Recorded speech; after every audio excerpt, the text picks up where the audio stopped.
Yo, what's up, y'all? I'm gonna get right to it. I ain't even play no games with this.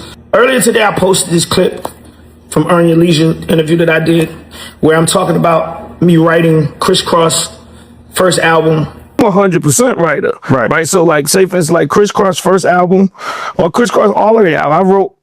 But the first album, I wrote everything on the album and produced everything on the album. So therefore, you know, that's 100%. Like, therefore, I get 100% of every piece of the pie that's coming when it's publishing, right? So that's what I'm saying. So soon as Kross sold 2 million, it was $1 million at my door.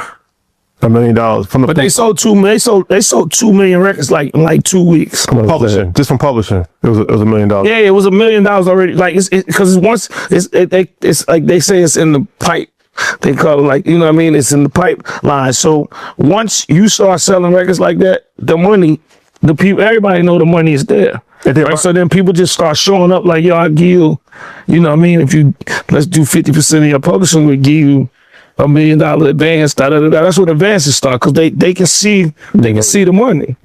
If you own the label and you get in the masters, and then you write the music and you get in the publishing, and then you produce the music, so you're getting all the money.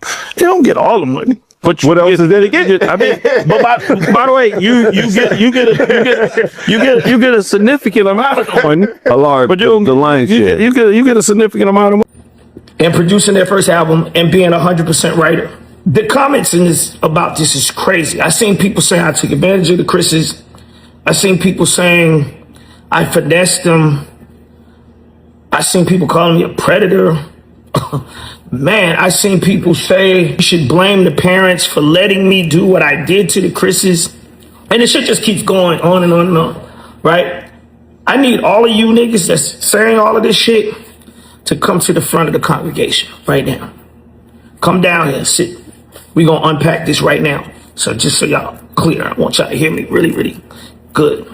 It was a time in Atlanta when young kids didn't want to rap. It was a time in Atlanta when young kids didn't even have an idea that they could become rappers. It was a time in Atlanta when a young producer went to a mall and met two kids that weren't even a group. They was just two kids. I saw them and I said, yo, what y'all do? And the two kids told me nothing. And I keep saying two kids because I want y'all to understand they was just two kids. They had no idea that they was a group. I decided y'all should be a group. They had never been to the studio. They had never had a thought to be a group. They never wanted to be a group. They weren't running around Atlanta with a demo tape trying to shop it. They was just in the mall being cool kids. And I'm sure in the world that we live in right now, it's hard for y'all to even imagine that this is what life was. But this is what life was in Atlanta.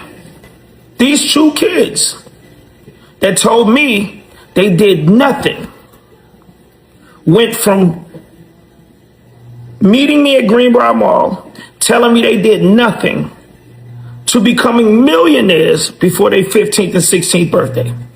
I tell these guys, wait, let me go back, because I want to say this too, because you guys keep moving the goalposts as if, I don't know what it is about Kross that makes y'all want to move the goalposts, but prior to Kross, I had this other group called Silk Times Leather. And these was girls, this was a girl group, all-female group called Silk Times Leather from Atlanta. I wrote and produced a whole album as well. Now, I didn't make millions of dollars. I think I made the most I made, probably $50,000 at the most. That's the most I made. But that don't sound like nothing to y'all, so y'all don't give a fuck about that, right? Cool. But I did write and produce a whole album. But I ain't finessed them, right? Because I ain't make the $50,000. Anyway, let's go back. So Kross, right? So when I did the Silk Times Leather album, they got signed to Warner Brothers, and Warner Brothers told them that their producer was too young and he had no experience in the music industry, so they wanted to have someone help me produce their record. The person they sent to produce their record, help me produce their record, was a guy by the name of Joe Nicolo, otherwise known as Joe the Butcher. So Joe the Butcher basically mixed the Silk Times Leather record and showed me a couple of things here and there to make the beat sound fatter. This, that, and third, right? Help me out. After the Silk Times Leather album came out and it did whatever, like, you know, this is the only person I knew in the music industry. I'm in College Park.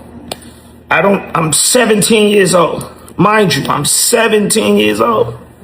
I don't know nobody, but I tell them I'm gonna get them signed. I don't know how the fuck I'm gonna get them signed. I'm just talking. I'm just believing that I could do it, right? We start cutting demos, we cut demos, blah, blah, blah. And we finally get to this one song, Little Boys in the Hood.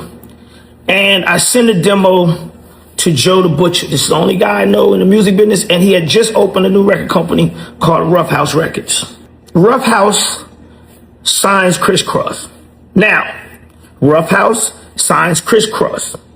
Kross is not signed to Jermaine Dupree's production company or Jermaine Dupree's record company, because Jermaine Dupree don't have no record company. Jermaine Dupree is a nobody. So it's no So Def, and they're not signed to So Def Productions. I get these guys a record deal with Rough House Records, and you know how much money I got from that record deal? Nothing. So Kross got paid before I even saw a dime. For anybody out there asking how much money did they make, they got paid in advance as artists, whatever their artist deal was. I don't even know what their deal was. I wasn't part of it. They got an artist deal. They got signed to a record company.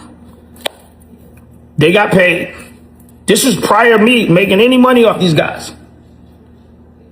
We go in the studio, we start writing, we do what we do. I make send Jump to Rough House. Boom, everybody go crazy. Put the song out. The song goes, I think, gold in a week. It was platinum the second week. It was double platinum in the third week or some shit like that. Kross started doing shows everywhere. Boom, shows everywhere. They blowing up. The box is going crazy. Kross. They start selling merchandise. And Kross started making $1 million to damn near $2 million a week in just merchandise. You know how much money I got from that? Nothing. I still ain't got paid. Mind you, just listen, I still ain't got paid.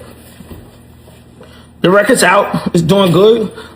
I'm feeling good because I know I got a hit. You know what I mean? The record's #1, but I ain't got no money like that. I'm not making that type of money. They doing shows.